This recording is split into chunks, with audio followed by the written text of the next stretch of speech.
Bienvenue dans la pause fitness, le podcast sur la musculation, la nutrition et le style de vie. Je vous propose un nouvel épisode tous les mardis à 8h tapantes. Vous pouvez le retrouver sur toutes les bonnes plateformes de podcast. À ce propos, vous pouvez également me laisser une évaluation, c'est ce qui m'aide le plus, directement sur la plateforme de podcast de votre choix. Vous avez également tous les jeudis à 18h sur ma chaîne YouTube Fitness Smith, une vidéo où je réponds à vos questions, ce qui peut vous permettre de mettre un visage sur la voix. Pour ceux qui sont passionnés comme moi, qui aiment bien aller plus loin que les petites recommandations qu'on voit à droite à gauche, je sors tous les dimanches à 10h du matin sur mon site www.fitnesssmith.fr un cours vidéo ou une enquête sur un sujet qui me passionne, que ce soit les hormones, que ce soit l'entraînement, la diététique, le sommeil, peu importe, ce sont toujours des sujets poussés avec un document plus une vidéo pour justement avancer petit à petit chaque semaine. Donc ça, c'est tous les dimanches à 10h sur mon site www.fitnesssmith.fr. Pour ceux qui veulent avoir des programmes ou de la documentation numérique, que ce soit un programme masse, un programme sèche, un programme énergie, j'ai plein de rubriques sur mon site, donc vous pouvez voir le lien directement dans le podcast à la rubrique boutique. Donc c'est tous mes programmes et vous avez justement accès à tout ce que je propose au format numérique. Assez parlé, place au podcast. Salut à tous, dans cet épisode du podcast sur la crise de la quarantaine de la pause fitness, nous allons parler de croyances sur l'âge, on va parler de kombucha, on va parler de l'apport en protéines et comme je l'ai dit en intro, de la fameuse crise de la quarantaine ou crise du milieu de la vie ou crise de la cinquantaine, enfin bref, même maintenant j'ai l'impression que pour tous ceux qui sont en gène Y ou ce qu'on appelle aussi millennials, ils ont l'impression d'être en crise d'entrée de jeu, pour des raisons assez simples, que j'expliquerai probablement tout à l'heure. Bon, j'ai aussi proposé, alors on va parler largement de ça dans le podcast, mais j'ai aussi proposé pour ceux qui sont, on va dire, des fidèles sur mon site, les membres VIP, donc je leur ai proposé ce week-end, et j'ai eu pas mal de retours d'ailleurs positifs, le pourquoi tu grossis alors que ton voisin mange pareil. En fait, c'est tout simplement quelque chose qui m'a moi beaucoup touché, marqué quand j'étais jeune pratiquant de muscu. Alors pour rappel, moi j'ai démarré en 2004 la musculation, donc je commence à avoir roulé ma bosse dans le domaine. Mais ce qui s'est passé, c'est que sur les 4 pratiquants de musculation, donc 3 potes et moi-même, on se rendait à la salle et eux, ils mangeaient plus ou moins la même chose que moi, on avait plus ou moins les mêmes conseils diététiques standards de base des années 2000, c'est-à-dire manger des tonnes de féculents et aller acheter des protéines en poudre à Decathlon ou dans un magasin de protéines qu'on aurait trouvé dans la ville la plus proche. Et eux, ils obtenaient des abdos et un physique qui se musclait péniblement, mais qui se dessinait et qui se musclait quand même. Et moi, je prenais beaucoup de masse, mais je perdais pas du tout de graisse. Et surtout, habillé, je pouvais donner le change, mais alors torse nu, contrairement aux autres, moi je détestais l'été, j'adorais l'hiver parce que l'été, j'étais obligé d'assumer que bien que j'allais en salle de sport 5 fois par semaine, mon physique était toujours trop adipeux. Donc, j'en ai fait mon boulot et j'ai surtout compris pourquoi certains vont prendre du gras, d'autres non. Mais surtout, j'ai arrêté de penser que c'était une question de génétique, de métabolisme, bon, il y a tout un phénomène en cascade, en fait, et c'est ça qui m'a intéressé, d'essayer de remettre, un petit peu les idées en place sur le sujet de la perte de poids, parce que je sais pas si ça vous concerne ou quoi, mais on a tous un levier commun, on a tous une cause commune au surpoids, et après on a une seconde cause, voire, une troisième aussi, qui nous est propre. Il y a beaucoup de personnes qui vont s'attaquer soit que à la cause commune, soit que à un des points de leur situation qui leur est propre. Et ça peut pas fonctionner en fait. Il faut à la fois s'attaquer à la cause commune, donc la raison la raison qui fait pardon, qu'on est tous, sujets au surpoids, et ensuite la deuxième qui nous appartient à nous. La deuxième et la troisième quoi. Donc moi j'en ai identifié 10. Et sur ces 10, moi, il y a la 1 qui est obligatoire, la 2 et de mémoire la 4. Mais il y en a d'autres, ça va être, la 1 et la 5, voilà. Donc si ça vous intéresse, allez voir ça parce que ça vous permet de vraiment mettre vos efforts au bon endroit si vous avez envie de perdre du gras, d'être sec, et cetera et surtout de comprendre pourquoi, vous pouvez faire pareil que votre voisin ou votre conjoint, hein, et ne pas avoir le même physique, quoi. Alors quand je dis conjoint, c'est conjoint, conjointe, collègue de bureau, peu importe, hein. Alors on va parler de cette fameuse crise de la quarantaine ou crise du milieu de la vie. Mais avant de vous lire ça, faut savoir que pour ceux qui sont de ma génération, on est beaucoup à soit avoir fait la crise de la quarantaine plutôt à 30-35 ans, soit finalement avoir, on a l'impression que la crise, elle était d'entrée de jeu, quoi. Et ça s'explique assez simplement parce que quand, ceux qui sont de ma génération, déjà on a pris le 11 septembre dans les dents d'entrée de jeu quand on était, fin d'enfance, début d'adolescence. Donc il y a eu, une perte assez brutale de, comment on appelle ça? Mais de l'insouciance. On a vu ça à la télévision, donc ce qui se passait dans les films d'action, ça s'est mis à se passer, dans la vie réelle. Donc premier aperçu de la vie qui allait nous attendre, enfin qui nous attendait. Et la deuxième chose, c'est qu'on est rentré sur le marché du travail, globalement après la crise de 2008. Et donc en gros, on savait d'entrée de jeu que c'était foutu. Les salaires étaient tous, tirés vers le bas, les sociétés tiraient la langue. Donc on a été embauchés dans un cadre, plutôt je vais pas dire négatif, mais plutôt, ça nous a pas vraiment fait rêver, quoi. Et ça, c'est quelque chose qui, malheureusement, beaucoup d'entre nous l'ont vécu. Et là où nos parents, ils avaient encore des illusions sur, est-ce qu'on va avoir une retraite? Est-ce qu'on va avoir un bon salaire et tout? Nous, notre génération, on est quand même rentrés, dans le monde du travail, dans la vie active avec, assez peu de croyances positives, quoi. On se dit on s'est sur déjà on n'avait pas le même, réflexe, que nos parents. Nos parents, le rêve à la française, on va dire, pas le rêve américain, mais le rêve français, c'était trouve un métier dans la fonction publique, fonctionnaire, CDI, comme ça tu peux faire un crédit, les banques elles te suivent. Ton travail, il te plaira pas, mais voilà, tu auras quand même, tu de quoi te loger, de quoi te nourrir et de partir en vacances. Si les 2 bossent dans le foyer, tu auras une vie, tu feras partie de la classe moyenne, tu pourras payer des études à tes gosses et voilà. Donc ça, c'est ça qui nous a été, inculqué quand on était gosse, hein. On nous a dit, bah, voilà, vise ça, ne sois surtout pas à ton compte, ne va pas dans le privé, enfin bon, voilà. Sauf qu'aujourd'hui, on se rend bien compte que nous, on nous a vendu, enfin moi le premier, hein, quand j'étais encore salarié, une des choses qu'on nous disait à chaque appel d'offres et tout, c'était: «Surtout soyez mobile», quoi. Donc soyez mobile, c'est horrible parce que quand tu as un métier qui te plaît, de passion, genre tu es Médecins sans frontières ou autre, OK, c'est super. Mais quand tu as choisi ton métier parce que, tu as envie de rester, dans le bled où tu es né, ou tu as envie de rester, je sais pas, dans un coin de la France qui te plaît, où tu as tous tes amis, ta famille et tout, et qu'on te dit: «Il faut être mobile pour avancer dans la vie», voilà, tu te dis: «Fais chier», quoi. Surtout quand tu as vu tes parents, faire, toute leur carrière au même endroit, avoir de bons revenus et tout ça, quoi. Donc c'est pour ça que notre génération, alors il y en a qui vont dire: «Mais chaque génération a son truc». Ben nous, c'est le nôtre. La gêne Y, c'est ça. Et en plus, on a vu internet arriver, on a vu aujourd'hui l'intelligence artificielle, enfin, on a vu toutes ces choses-là. Et c'est pour ça le parce que la crise de la quarantaine, en gros, moi, j'aime bien résumer assez simplement. La crise de la quarantaine, c'est un peu comme quand tu es au restaurant, tu as fait ton choix sur le menu, le serveur ou la serveuse t'apporte ton plat et tu te mets à regretter un autre plat qu'il y avait sur la carte. Tu as hésité sur ce plat-là, tu l'as pas pris. Donc du coup, tu le regrettes. C'est un peu ça la crise de la quarantaine, c'est que tu commences à remettre en question les choix que tu as faits et te dire: «Merde, là, maintenant, je peux vraiment plus me tromper». Donc en gros, je peux plus me tromper pour le dessert, quoi. Et alors, c'est pas le dessert à partir de 40 ans, hein, il reste encore on est à peu près à la mi-vie, quoi, comme on dit. Mais c'est le moment où on peut plus se foirer, quoi.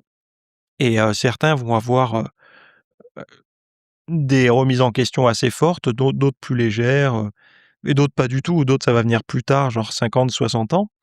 Mais ceux de ma génération, enfin en tout cas je le vois autour de moi, on a plutôt tendance à avoir eu cette remise en question de manière plutôt précoce en fait.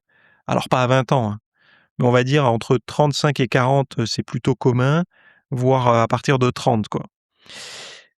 Alors il dans une interview du Guardian, hein, alors le Guardian, je sais plus où est-ce qu'il est politiquement, placé, je me rappelle plus, mais bon, on s'en fout.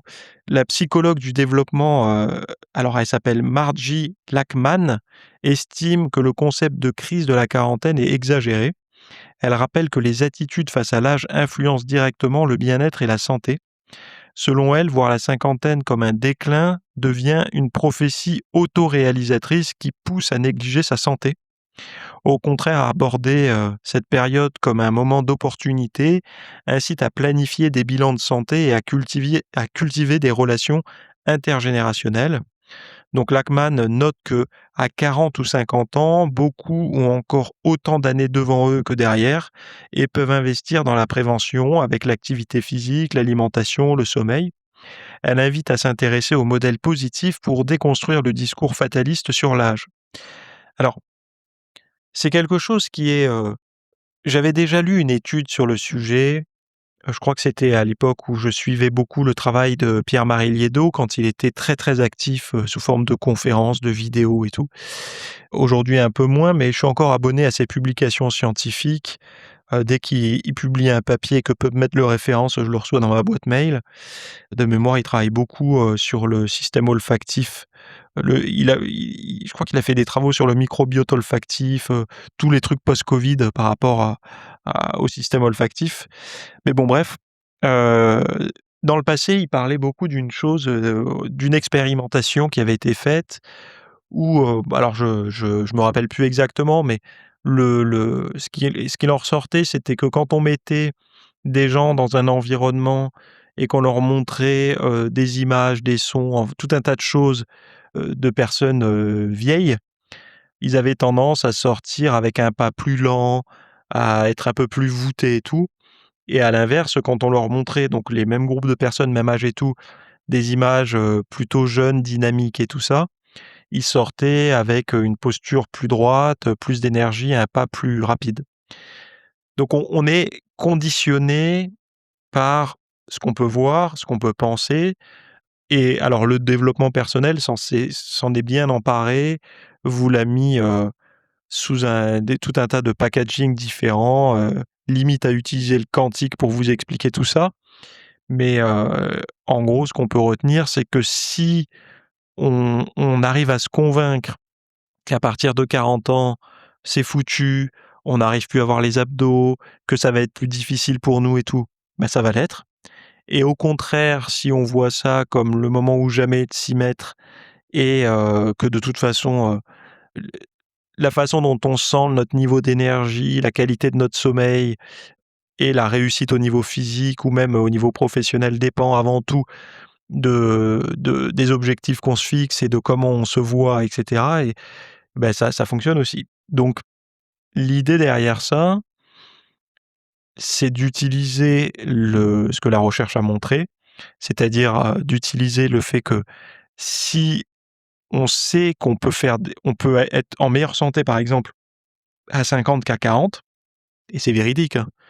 Si vous avez eu, la première moitié de votre vie plutôt, laissée au hasard des habitudes, de vie, c'est-à-dire, manger ce que la publicité recommande, enfin bon bref, se laisser aller à ses envies, ses plaisirs, à la sédentarité et tout, et ben, à 40, on peut être en moins bonne santé que 10 ans plus tard si on décide de bien faire. Donc ça, c'est une réalité. Il y a des tas de transformations qui peuvent le documenter et ça, c'est qu'une question d'état d'esprit. J'ai reçu depuis que j'ai commencé, mon activité dans le domaine, j'ai reçu, aujourd'hui, ça peut se compter, j'imagine, en centaines d'emails portant sur: «Est-ce que c'est encore possible à mon âge d'avoir les abdos?» Alors, il y en a beaucoup, c'est à 60-70 ans. Mais vous imaginez pas le nombre de personnes que j'ai reçues à 50 ans ou à 40 ans me demandant ça, voire même certains m'ont dit: «Est-ce que tu penses que maintenant à 30 ans, c'est encore possible pour moi d'avoir les abdos?» Donc moi, je critique pas ces gens-là, hein. Au contraire, je critique en fait les croyances qu'on leur a foutues dans la tête. Je ne sais pas comment et qui a pu leur mettre ce genre de croyances dans la tête. Parce que évidemment qu'on peut avoir les abdos à 30, 40, 50 sans problème, même à 60, il y en a qui ont les abdos apparents. Donc bien sûr les abdos apparents, vous allez me dire c'est superficiel et tout, mais pour moi c'est le raccourci à la bonne santé en gros. Parce que si on a les abdos apparents, on a un tour de taille acceptable, ça veut dire qu'on fait plus ou moins attention à ce qu'on bouffe, on dort plutôt correctement et son niveau de stress est plutôt bas, on fait pas de cortisol, en tout cas pas au mauvais moment et pas tout le temps. Donc on fait pas trop de rétention d'eau et de graisse viscérale, même abdominale. On fait de l'activité physique et tout. Donc c'est pour ça les abdos apparents, il y en a beaucoup qui disent c'est superficiel, mais en apparence, peut-être que ça montre juste une plaquette d'abdos apparents, mais en profondeur, c'est tout un mode de vie plutôt positif, quoi. Et moi, ce que j'ai beaucoup aimé dans cette, alors c'est pas une étude en fait, hein, c'est une interview, une revue, je sais pas comment on peut dire, et de comprendre que les attitudes qu'on va avoir face à l'âge influencent directement le bien-être et la santé. Avant, on disait, il y a des gens, arrivés à un certain âge, ils s'abandonnent complètement. Bah, il y en a, ils vont plus prendre la peine de se coiffer, voire ils vont se couper les cheveux courts, et puis comme ça, il y a plus d'entretien à faire. D'autres, ils vont se dire: «Bon, bah, c'est bon, fini de m'acheter des jeans, bien ajustés, maintenant je prends le jean bien large, 2 tailles au-dessus, comme ça je suis à l'aise, je suis tranquille». Il y avait même un sketch de Foresti, sur le sujet, «C'est moche mais c'est pratique». En gros, le canapé il est moche mais il est pratique, et ça peut se mettre aussi sur le mode de vie, quoi. On choisit, tout un tas de choses qui en fait, on s'abandonne totalement, quoi, au profit du confort, et ça, bah, c'est une attitude, mais qu'il faut en fait, la dégradation va être beaucoup plus forte si on a ce côté, «Maintenant, j'ai accepté que».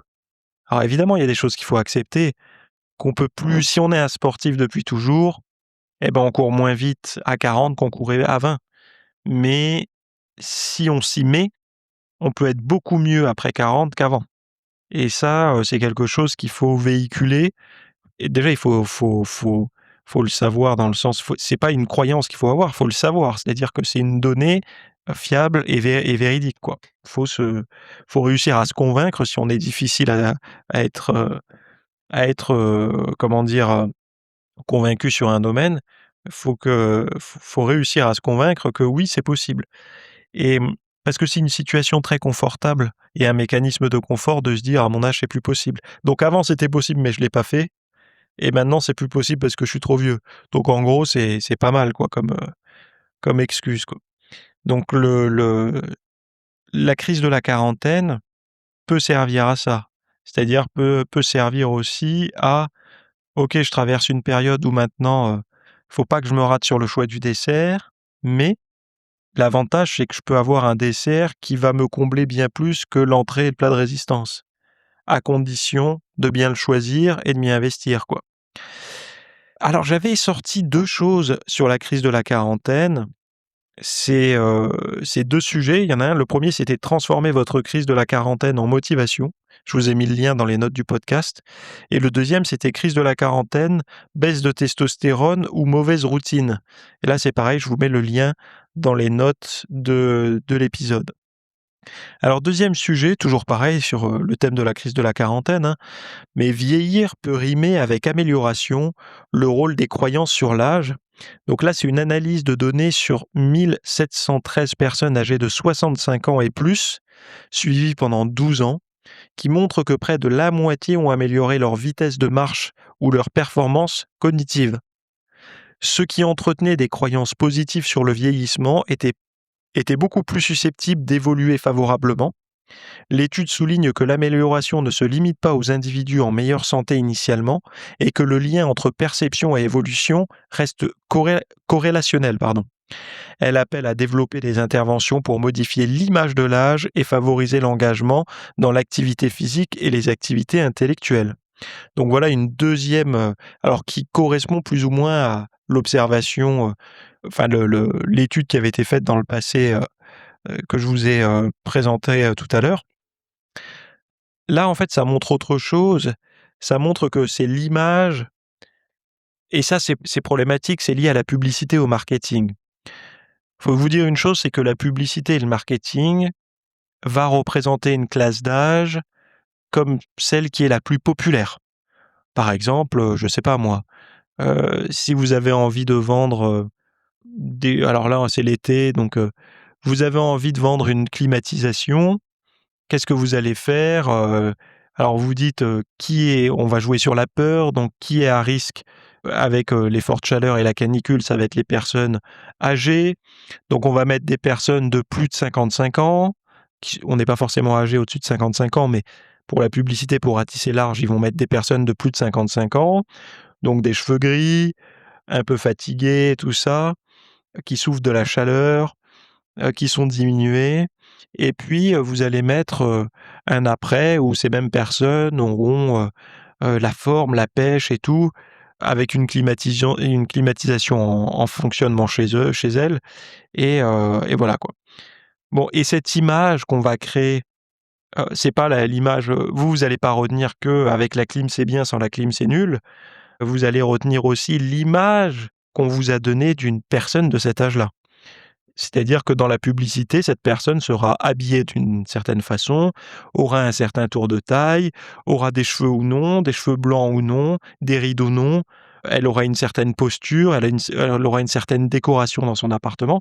Et tout ça, le marketing va faire en sorte que ça colle au mieux à ce que vous êtes, vous, aujourd'hui, si vous avez cet âge-là, quoi. Et c'est problématique parce que on le sait aujourd'hui que la forme physique ne domine pas dans la société. Le surpoids, quant à lui, oui. Et donc, alors quand vous voulez vendre un programme de remise en forme, vous allez présenter des personnes qui ont la forme. Mais quand c'est un tout autre sujet, vous allez utiliser, des modèles qui correspondent à ce que correspond la généralité des gens, quoi, de cet âge-là. Et ça crée en fait une image, un devenir. Si on s'en rend pas compte, si on fait pas attention, on se dit: «Ben, moi, quand j'aurai cet âge-là, je vais ressembler à ça, quoi». Et ça, on peut le déconstruire. Pour le faire, moi, il y a des astuces, assez simples, mais dans les métiers de l'image, donc que ce soit le mannequinat, les acteurs ou même les coachs de remise en forme et tout, vous avez des personnes de plus de 40 ans qui sont en super forme. Dès que vous avez un métier lié à l'image, vous allez être souvent en super forme. Donc c'est pour ça que regardez, alors évidemment, vous allez me dire: «Ouais, mais ils utilisent certains, les TRT, machin». Oui, il faut vous dire que déjà, il y a certains pays où c'est légal, hein. Nous, en France, je sais même pas si c'est illégal ou légal, je me suis pas renseigné sur le sujet. En tout cas, c'est pas du tout commun et c'est encore très mal vu. Mais je crois que c'est encore illégal, hein, ou en tout cas, ça ne l'est pas, mais il faut avoir vraiment une pathologie avérée, type hypogonadisme ou des choses comme ça. Mais en gros, c'est une forme de dopage totalement déguisé, puisque c'est un médecin qui vous prescrit des hormones de remplacement pour justement, inverser les effets, de l'âge sur la peau, sur la perte de masse musculaire, sur la prise de graisse et tout. Alors évidemment, ça remplace pas, ça vous empêche pas d'aller vous entraîner, de bien manger, de bien dormir, mais ça vous permet d'avoir un système hormonal comme quand vous étiez jeune, sauf que vous avez les bonnes habitudes et la bonne prise de conscience de quelqu'un qui a 40 ans, quoi. Donc c'est pour ça que vous avez plein d'acteurs qui sont hyper fit, plein de personnalités fitness de plus de 40-50 ans qui sont hyper fit. Quand je dis hyper fit, c'est pas, juste un peu fit, c'est genre, vraiment déchiqueté au niveau des abdos, le visage hyper creusé, bon. Puis eux, ils ont la panoplie, hein, implant capillaire, teinture des cheveux, bronzage parfait, voilà quoi. Et alors moi, j'ai rien contre cette image, je préfère avoir une image, alors il y en a qui vont dire: «Oui, mais ça fait vendre du rêve et tout». Mais honnêtement, je préfère qu'on me vende du rêve comme ça, plutôt qu'on me vende du cauchemar. Enfin, est-ce que vous préférez qu'on vous dise: «Ton avenir sera un cauchemar, totalement, tu pourras plus te lever du canapé, sortir de chez toi si c'est pas climatisé de l'endroit où tu vas, tu auras du bide, tu auras plus de dents», ou alors, te vendre, quelque chose, qui te fait rêver, quoi. Et à l'inverse, il y a quelque chose qui a été assez bien démontré et moi je l'ai observé dans un domaine personnel, mais c'est vrai que alors moi je suis loin du dev perso, hein, mais il y a un truc qui a marché pour moi, c'est la visualisation et pas la visualisation simple genre, je me fais un panneau de visualisation avec, machin chose dessus, je sais pas, un truc que je désire, mais de vraiment visualiser tous les jours quelque chose qui me tenait à cœur et c'est pas que le truc il a débarqué, comme par hasard dans ma vie. C'est que sans m'en rendre compte, j'ai mené des micro-actions quotidiennes qui m'ont rapproché de ce truc-là, quoi. Et sur moi, ça a marché et visiblement, je suis pas le seul. Alors moi, c'est un domaine qui m'est propre, mais ça peut être pour vous la remise en forme, ça peut être, je sais pas, tout un tas de choses, si vous avez envie d'être peintre ou j'en sais rien moi. Et bah, honnêtement, ça marche, mais ça arrive pas comme ça par miracle, quoi. C'est pas parce que tous les jours vous vous réveillez, vous regardez la photo de je sais pas trop quoi que vous allez avoir le truc. C'est en fait tous les jours, en étant baigné du domaine ou du truc en question, je sais pas, en écoutant des podcasts sur le sujet, ou en accomplissant, je sais pas, un peu de lecture sur le sujet, peu importe, et ben, il y a des petites choses qui se mettent en place sans qu'on s'en rende compte, quoi. Et pour la crise de la quarantaine ou la vie après 40 ans, c'est un petit peu la même chose, quoi. Il faut baigner plutôt dans le rêve que dans le cauchemar, quoi. C'est pour ça, je sais qu'il y a des gens qui disent: «Je déteste les vendeurs de rêves». Bah, je suis désolé, mais si on me demande de choisir entre les vendeurs de rêves et les vendeurs de cauchemars ou de peur, je préfère les vendeurs de rêves parce que je pense pouvoir vivre et dormir en étant frustré de pas avoir atteint tous mes rêves. Par contre, je serais très déçu de vivre dans un cauchemar permanent, quoi. Donc ça, après chacun voit midi à sa porte. Il y a des gens qui préfèrent, être dans le cauchemar et au moins ils se disent: «C'est la réalité, machin». Bah, c'est la réalité que tu t'es construit, en fait. C'est pas la vraie, hein. Il y en a qui vivent dans un monde beaucoup plus agréable et je parle même pas de revenus ou quoi que ce soit, hein. Je parle vraiment d'état d'esprit, quoi. Et aujourd'hui, je pense qu'on a vraiment besoin, notamment avec, tout le faux, tout le monde numérique.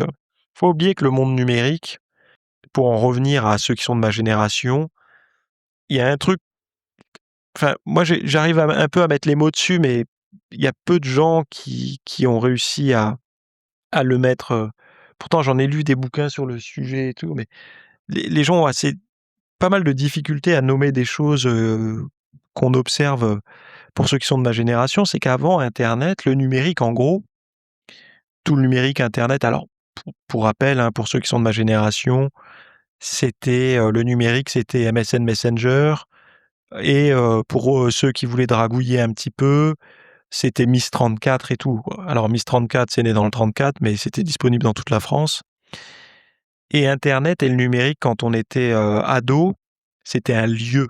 C'est-à-dire que pour aller se connecter à MSN ou Skyblog et tous ces trucs, c'était un lieu, c'était ou la chambre parentale où il y avait le PC, ou un coin du salon où il y avait l'ordinateur, mais c'était un lieu où on pouvait se rendre, en fait. Comme on se rendait au café, on pouvait se rendre sur internet. Aujourd'hui, c'est terminé. Aujourd'hui, il y a plus un lieu où on se rend pour se connecter. Aujourd'hui, tout lieu se prête à la connexion.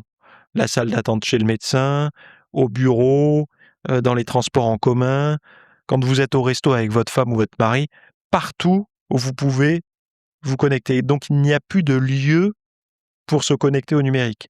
Et en fait, cette absence de lieu, c'est en fait, ça le numérique a cannibalisé toutes les autres situations, tous les autres lieux. Parce qu'avant, on était soit à la maison sur du numérique, donc par exemple, comme je disais, on rentrait, on allait jouer avec les potes, au ballon ou je sais pas trop quoi, puis on rentrait, on allait se connecter sur MSN, on envoyait un petit message et puis voilà quoi. C'était un lieu. Maintenant, c'est terminé, ces lieux disparaissent et tout s'est uniformisé à tel point que du coup, c'est devenu on n'arrive plus à mettre de bornes entre notre vie, le réel, l'extérieur, quand on va voir les amis, tout ça, et le numérique. Et cette absence de bornes, de lieux, ça crée de l'anxiété et tout, quoi. Alors nous, on est un peu protégés de ça parce que comme je vous ai dit, notre génération, on a connu l'avant. Ceux qui n'ont pas connu l'avant, ils ont pour eux, le monde leur paraît immense, en fait, hein, nous, on arrive encore à mettre un peu de bornes, sauf si on se laisse aller et heu et déjà, un réflexe que je vous donnerais, c'est tout bête, hein, mais de réapprendre à se donner des lieux pour la connexion, quoi. Mais bon, c'est pas le sujet du podcast, c'est autre chose. Ah oui, il y avait plus de protéines et plus de mouvements, des recommandations à revoir. Donc, il y a une équipe d'experts en physiologie de l'exercice qui estime que les recommandations actuelles en matière d'activité et de protéines visent surtout à prévenir les carences et sont insuffisantes pour maintenir la force et l'autonomie avec l'âge. Ils plaident pour augmenter l'apport protéique et combiner l'entraînement aérobie et de résistance, donc la muscu, afin de préserver la masse musculaire et l'indépendance. Donc, en gros, c'est rester le plus indépendant avec l'âge qui avance, quoi. Le groupe souligne que même les régimes végétaliens peuvent couvrir les besoins en protéines s'ils sont bien planifiés et recommande de réviser les conseils nutritionnels nationaux pour les adapter à un public actif. Les auteurs avertissent que les études sur les athlètes plus âgés sont rares et que la tolérance aux protéines varie selon les individus.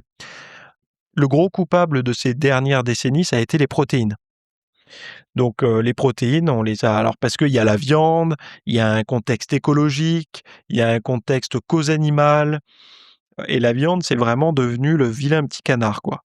Donc en gros, si vous êtes végétarien, vous êtes bien vu, si vous êtes carnivore ou omnivore, vous êtes mal vu dans certaines sphères, hein, pas partout. Dans le monde réel, hein, là où je vis moi, par exemple, avec mes amis et tout ça, le week-end dernier, on s'est fait une grillade, il y a pas une seule personne qui a refusé la viande. Bon, et pourtant, il y a des hommes, des femmes, de tout âge, de toute, classe, comment on appelle ça? Économique, donc dans le vrai monde, alors peut-être hors de la capitale, hein. Moi, je vis pas dans la capitale. Hors de la capitale, alors parfois, il y a des gens qui évitent la viande, mais globalement, on est plus majoritairement omnivore, quoi. Et j'ai quasiment jamais rencontré des purs carnivores. Mais pourquoi je dis ça? C'est parce que, en diabolisant les protéines, moi, je me suis rendu compte qu'il y a beaucoup de nos anciens qui mangent trop peu de protéines. C'est-à-dire, ils sont même fiers de dire, «Ah mais moi très peu de viande rouge, hein». Eh ouais, mais coco, très peu de viande rouge, c'est bien, mais c'est quoi que tu manges à la place de la viande rouge? Parce que le très peu de viande rouge, je veux bien, en fait, je comprends l'idée. Tu as regardé, des documentaires à droite à gauche, on t'a dit, les viandes transformées et viande rouge, c'est pas bon pour enfin, c'est pro-cancer et tout, sauf qu'on t'a mis de la viande rouge, on sait pas quelle viande rouge c'est. Est-ce que c'est de la nourrie à l'herbe, pas nourrie à l'herbe? Est-ce que c'est de l'ultra transformé ou non?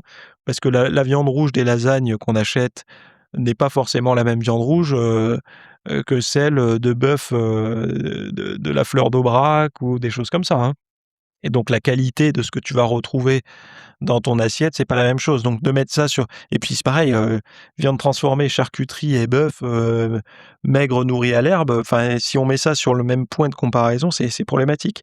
Bon bref, c'est pas le sujet là, mais à cause de ce genre de discours, il y a des gens qui sont devenus totalement effrayés de la protéine en général. Déjà qu'on avait diabolisé les œufs. Alors on leur a diabolisé les œufs parce que nos anciens d'aujourd'hui, c'est la Gen X, hein, les boomers et la Gen X, hein. Heu, donc on leur a diabolisé les œufs, déjà, donc une bonne source de protéines. Certes, il y a du cholestérol, mais si vous n'avez pas de problème avec votre cholestérol, je vois pas pourquoi vous devriez vous en passer. Ce serait sur d'autres choses que je lèverais le pied et puis, on vous a diabolisé la viande. Donc quand on sait que quand on avance avec l'âge, il faut manger plus de protéines pour être sûr de couvrir les besoins, alors au niveau digestif, au niveau des organes et au niveau de la masse musculaire, c'est problématique parce que le message va plutôt à la réduction des protéines animales. Alors ils disent: «Oui, mais avec un régime végétalien, on peut obtenir ces protéines». Ah bah, si on parle en termes protéines, en termes macronutriments, c'est entendu, mais en termes micronutriments après, qu'est-ce qui se passe? Alors déjà sur l'éventail d'acides aminés, on n'a pas du tout le même, les mêmes ratios. Donc, pour la masse musculaire, ce qui est le plus anabolique, par exemple, c'est la leucine. Bah, le profil de leucine, entre, des légumineuses et du bœuf, c'est pas la même chose, hein. Et puis après, vous allez avoir d'autres choses. La créatine, très importante quand on avance en âge. Alors pour la masse musculaire, d'une part, mais pour la mémoire et le cerveau d'autre part, quoi, et l'énergie cérébrale. et ça, sans manger de protéines animales pour l'obtenir Tintin, quoi, hein. Pareil, comment on obtient ces oméga 3, EPA, DHA si on mange pas de poisson gras et qu'on est purement végétalien, donc même pas d'huile de poisson, quoi. Et puis les algues, il y en a qui me disent: «Oui, mais je les obtiens avec les algues». Ouais, mais dans les algues, regarde le taux de cadmium que tu vas avoir si tu en manges régulièrement. Donc c'est pour ça, faut faire attention et je pense que peut-être pas nous, mais dans le futur, les protéines vont revenir sur le devant de la scène parce qu'on peut pas alors nous, sportifs, tout ça, on a pris conscience que c'était, fallait pas les éviter. Fallait faire attention à pas qu'elles soient pas bourrées de graisses saturées, de mauvaise qualité et tout, mais on a pris conscience de ça, mais c'est assez, difficile dans l'entourage de faire accepter ça, quoi, pour des gens qui font pas attention et d'ailleurs, ça fera partie de mon guide du savoir-vivre quand on est sportif, que vous y aurez accès, je crois le 12 juillet sur mon site. Le petit guide du savoir-vivre, donc ça sera pour le club VIP, il sera en PDF plus la vidéo. Tout un tas de choses par rapport à ça, quoi. Parce que, comment vivre un mode de vie fitness quand son entourage, n'a pas un mode de vie fitness et sans se couper du monde, quoi? Parce que le but, c'est je me rappelle, une phrase, «Être sec, c'est bien, mais être seul et sec, je sais pas si on a gagné», quoi. Donc voilà. Il y a autre chose, c'est sur le kombucha. Je sais que beaucoup d'entre vous font leur propre kombucha ou leur propre, kéfir et tout. Alors là, pour le kombucha, le choix du thé change sa composition et son activité antioxydante. Il y a des chercheurs qui ont comparé des kombuchas préparés avec du thé vert, oolong, noir ou pu'er. Donc, l'étude révèle que les boissons issues du thé vert et du thé oolong montrent la plus forte activité antioxydante, tandis que les autres, c'est à la base de thé noir ou pu'er, donc je sais pas comment on dit, pu'er, présentent des profils volatiles différents. Donc la fermentation modifie fortement les polyphénols et les arômes et l'écosystème microbien diffère selon la matière première. Donc voilà, donc si vous voulez faire votre kombucha de meilleure qualité, je voulais vous en parler. Et il y avait un autre post que je vous avais mis, mais vous irez peut-être le découvrir, mais dans les notes du podcast, c'est l'anatomie humaine encore un terrain inconnu, puisqu'il y a des nouvelles structures et variations anatomiques qui continuent d'être découvertes. C'est-à-dire que, en fait, en gros, on est convaincu depuis des années que ça y est, l'être humain, on l'a disséqué dans tous les moindres recoins. Et non, c'est un article de The Conversation qui rappelle que malgré des siècles de dissection, de nouvelles structures et variations anatomiques continuent d'être découvertes. Les avancées en imagerie, donc scanner haute résolution et micro-IRMS, plus un regain d'intérêt pour l'étude des cadavres, révèlent des organes accessoires, des muscles supplémentaires ou des variations de taille entre sexe et population. Les auteurs dénoncent l'idée erronée d'un atlas parfait du corps actuel, hein, et soulignent que la connaissance anatomique reste biaisée par les échantillons historiques souvent masculins et européens. Ces découvertes ont des implications pour la chirurgie, la radiologie et la prévention des blessures, mais nécessitent des efforts pour documenter la diversité anatomique.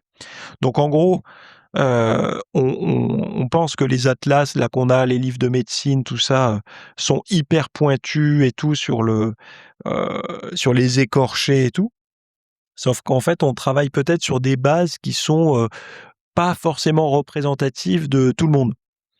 Donc c'est pour ça que ça va continuer à évoluer et rappelez-vous que souvent des découvertes, c'est pas des choses qu'on ignorait qui débarquent. En fait, ce sont des choses qu'on voit tous les jours, mais qu'on voit soit mal, soit pas sous le même angle ou et du coup, les gens se disent: «Mais punaise, mais pourquoi j'y avais pas pensé? C'était sous mes yeux». C'est un peu ça, en fait, hein, des grosses découvertes aussi. C'est qu'on pense maîtriser un sujet, donc on le laisse un peu de côté, sauf que d'autres s'y replongent et se rendent compte qu'avec les outils d'aujourd'hui, finalement, on avait foiré, quoi. Donc ou alors on était passé à côté de choses, hyper importantes. Donc c'est intéressant parce que on voit bien qu'il y a des domaines pointus parfois dans la médecine. Alors aujourd'hui avec l'IA, ça commence à réavancer, mais dans la médecine, il y a eu enfin, vous allez me dire les médicaments et tout, c'est très bien, d'accord, mais par exemple, si vous regardez, les antibiotiques, alors là, il y en a un nouveau qui va sortir d'ailleurs, mais pendant longtemps, les antibiotiques ont stagné, hein. il y a pas eu beaucoup de progrès, alors que ça a été un énorme progrès, ça a sauvé des millions de vies, mais après ça a plutôt stagné, quoi. Bon là, il y en a un nouveau, hein, qui a l'air d'être hyper prometteur d'ailleurs, comme toujours, hein, mais pendant des années, il y a rien eu, quoi. C'est un peu pareil sur les molécules, comment on appelle ça là, pour les personnes qui ont des problèmes de santé mentale. Beaucoup de molécules qui sont vieilles, hein, et donc qui nécessitent des nouvelles choses. Bon, l'intelligence artificielle, j'imagine qu'elles vont secouer un peu le cocotier là-dedans, mais il y a des domaines comme ça qui restent, absents de découverte pendant, plusieurs décennies et puis d'un coup, boum, vous avez une découverte qui reprend pas le chemin du passé, quoi, qui prend un nouveau chemin et qui font avancer, quoi. Voilà. Si vous êtes en pleine crise de la quarantaine et que vous avez envie, de vous remettre en forme et tout, c'est un bon moment. Moi, je trouve que c'est un bon levier quand on traverse une crise de, d'avoir, parce qu'une crise de la quarantaine, si on veut pas sombrer, il faut avoir une corde à quoi s'accrocher, quoi.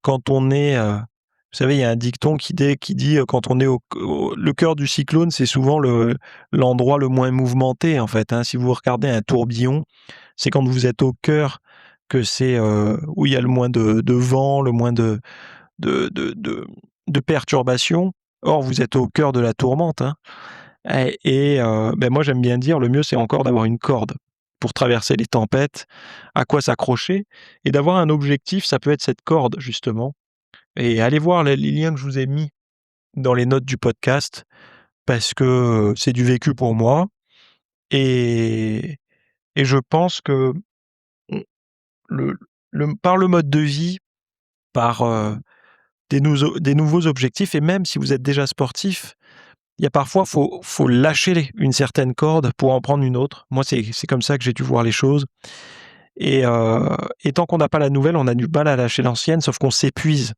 à tenir l'ancienne. Elle tient plus, en fait, dans la nouvelle vie qu'on a, de père, de mère, de cadre d'entreprise, d'entrepreneur, enfin voilà, j'en passe et des meilleurs et il faut savoir lâcher la vieille corde pour attraper la nouvelle, quoi. Et cette nouvelle corde, moi, avec mon travail, c'est, de vous montrer où elle se trouve et je vous dis pas, je vous donne juste la motivation et vous montrer où elle se trouve. Après, c'est à vous de faire les efforts, hein. À un moment donné, moi, je je vous dis pas que tout est facile, mais déjà d'avoir le chemin, ça aide. Enfin, moi, personnellement, je suis reconnaissant de toutes les personnes qui ont pu me montrer la direction et après j'ai mis mes baskets et j'ai pris le sentier, quoi. En gros, voilà. Je vous laisse ici, aller voir tout alors ah oui, j'ai mis autre chose dans ce podcast. Je vous propose aussi de recevoir en avant-première toutes les notes du podcast. C'est-à-dire que quand je sors un podcast le mardi, vous pouvez recevoir dans votre boîte mail toutes les notes. Un lien, vous cliquez, vous avez toutes les notes. Et comme ça vous évite, de vous faire chier à aller voir. Vous voyez, de quoi le podcast va parler, toutes les notes, les liens des études, les références, tout. Voilà. Donc je vous ai mis un lien pour recevoir avant tout le monde le podcast. C'est le premier lien qui va s'afficher dans la description du podcast. Voilà. Je vous laisse ici, bye bye. Merci d'avoir écouté cet épisode. Alors, avant de partir, j'avais juste quelque chose à vous partager. C'est vrai que vous avez peut-être des temps morts à meubler, que ce soit des temps de trajet dans les transports en commun, du cardio un petit peu long sur un tapis de course, ou alors tout simplement envie de remplacer les programmes que vous avez la soirée pour de l'apprentissage. Vous êtes peut-être adepte des émissions, des documentaires, des reportages, etc.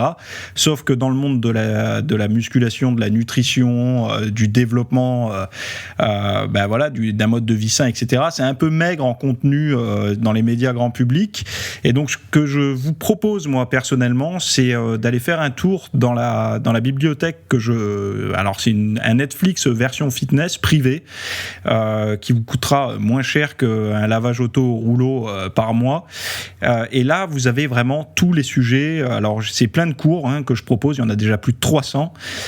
ce sont sur le sommeil, sur les hormones, sur la nutrition. Donc ça peut être pourquoi on a faim, pourquoi on n'arrive pas à tenir un régime, comment faire, quelles sont les solutions, mais aussi d'anatomie pour l'entraînement, des programmes d'entraînement. Donc tout ce qui est lié à la perte de graisse, si vous avez du gras sur le bas du ventre depuis des années, ou alors si vous avez du mal à prendre de la masse musculaire, tous ces sujets du plus connu, entre guillemets, du plus recherché au plus pointu, tous ces sujets sont largement abordés dans cet espace VIP. Donc, pour rappel, pour y accéder, vous avez un lien en description. Si vous ne le trouvez pas, vous allez sur www.fitnessmiss.fr et vous faites devenir membre. Voilà, vous trouverez sur le site. Et vous accédez à ce contenu caché que vous pourrez écouter partout. Voilà, je vous laisse ici. Très bonne fin de journée à tous.